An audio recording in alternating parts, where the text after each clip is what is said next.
ذکر حسین کے حوالے سے ایک دفعہ میں نے کہیں پڑھا تھا، مجھے بڑا مزے کا لگا اور ایسے دل میں اتر گیا کہ حسین کے ذکر سے خطرہ صرف یزیدیت کو ہی ہو سکتا ہے، اور یہ حق ہے۔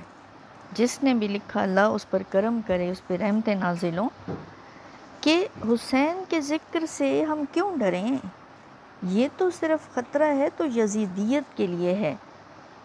ہم ذکر حسین، ذکر امام عالی مقام سے کبھی بھی گریزاں نہیں ہوں گے انشاءاللہ۔ اس ذکر سے اگر پہلو تہی کرنے کی بجائے، اس ذکر سے اگر کترانے کی بجائے، اگر ہمیں یہ بات سمجھ آ جائے اور ہم سمجھا دیں کہ جو ذکر حسین ہے، جو محبت حسین، حب حسین ہے، یہ سنت رسول صلی اللہ علیہ وآلہ وسلم ہے، اور سنت رسول کے ساتھ ساتھ یہ پیارے آقا دو عالم علیہ الصلوۃ والسلام کی طرف سے تاکید ہے، تو یہ تاکید محبوب خدا صلی اللہ علیہ وآلہ وسلم بھی ہے۔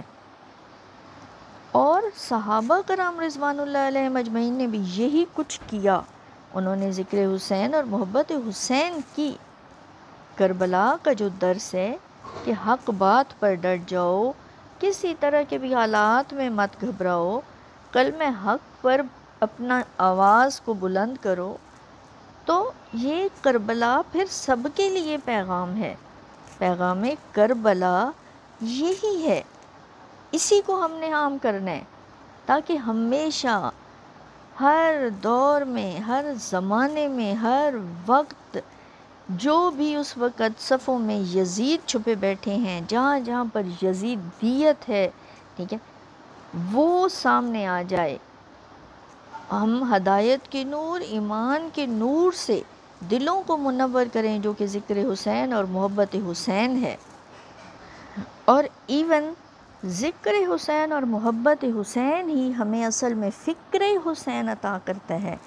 ہمیں فکر حسین عطا ہو جائے اگر، تو یہ ہمارے لیے اتنی بڑی دولت، اتنا بڑا خزانہ ہے کہ اصل میں دیکھا جائے تو یہی فکر حسین اصل میں پیارے آقا دو عالم علیہ الصلوۃ والسلام کی سنت ہے، متواتر آپ نے اس کو دہرایا۔ اور یہ محبت ہمیشہ جو بھی حق پر چلنے والے ہیں ان کے اندر رہے گی، ان کی نسلوں میں نسل در نسل موجود رہے گی۔